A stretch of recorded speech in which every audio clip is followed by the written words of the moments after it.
여러분은 동양 창세 신화의 여와, 복희, 신농에 대해 얼마나 알고 계신가요? 여와 복희도에서 복희와 여와는 한 몸으로 그려지고 있는데 이는 음양의 조화를 상징한다고 합니다. 여기서 우리가 주목할 만한 점은 복희와 여와가 특이한 도구를 들고 있다는 점입니다. 여와는 컴퍼스를, 복희는 곡자를 들고 있습니다.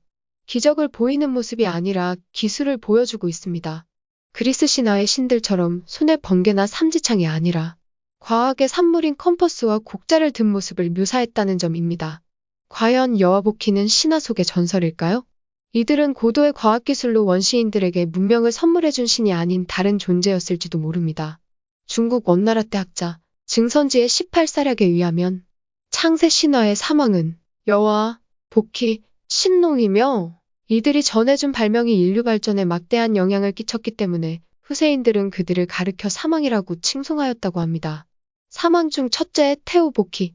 여기서 태우의 뜻은 큰 하늘입니다.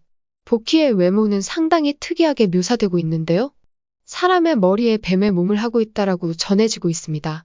복희는 대홍수 때 표주박에 들어가 살아남아 이후 현생 인류의 시조가 되었다는 이야기로 인해 복희라 이름 붙여지게 됩니다.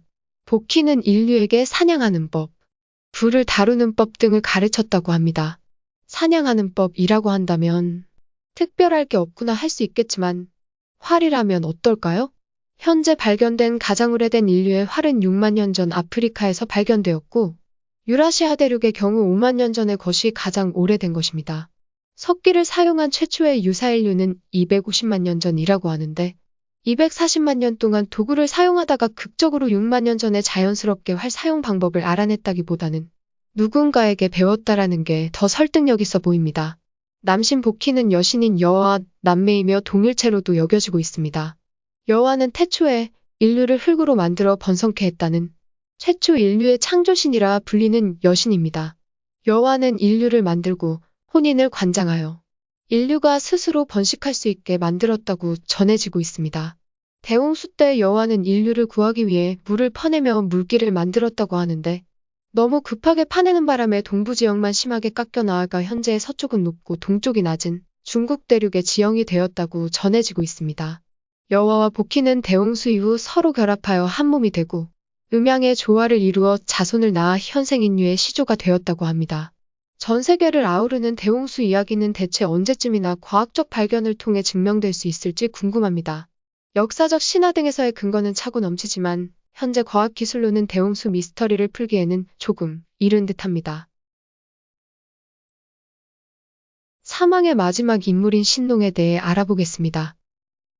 염제신농씨라고 불리며 중국 한족에게 농사와 의학기술을 전수했다고 전해집니다.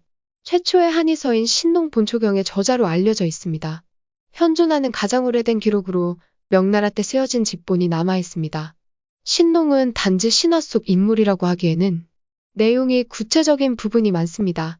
염제신농 씨는 강씨의 시조라고 전해지는데 치우천왕과 제나라왕, 강태공, 베트남의 강씨 웅왕왕조가 있으며 한국의 진주 강씨 또한 신농의 후손이라 합니다. 우리나라는 고구려 이후 신농의 제사를 지내 농사의 풍요를 기원했고 조선시대 때는 선농단을 세우고 제사를 지냈다고 전해집니다. 신농의 51세 손이라고 전해지는 강태공이 기원전 1200년경 출생했다 전해지는데 한 세대를 최소 20년으로만 계산해도 신농은 최소 기원전 2200년 이전 인물이 됩니다. 이는 사망 후 제5제가 나라를 다스렸다고 추정되는 기원전 2000년경 이전 인물로 신농의 51세 손이라는 기록은 시간상으로도 전혀 문제가 없는 신빙성 있는 기록이라고 볼 수 있습니다. 아주 오래된 태초의 인물이라고 말할 정도의 시기가 아니라는 이야기입니다. 이번에는 고고학적으로 접근해 보도록 하겠습니다. 우리나라를 비롯해 중국 문명 최초의 왕조인 은나라와 우리나라의 고조선이 등장한 청동기 시대는 언제 시작됐을까요? 청동기 시대의 유력한 시발점으로는 홍산문화를 들 수 있겠습니다. 홍산문화에서는 신석기 시대와 초기 청동기 시대 유물이 같이 발견된 곳입니다. 홍산문화 추정 시대는 기원전 4000년경에서 기원전 3000년경으로 추정되며 여기서 청동기가 시작됐을 가능성이 높습니다. 대홍수 이후 여와 복희의 후손으로 농경사회 진입을 가능케 한 인물인 신농. 그는 단지 신화 속의 인물만이 아닌 역사 속 실존 인물이 아니었을까요?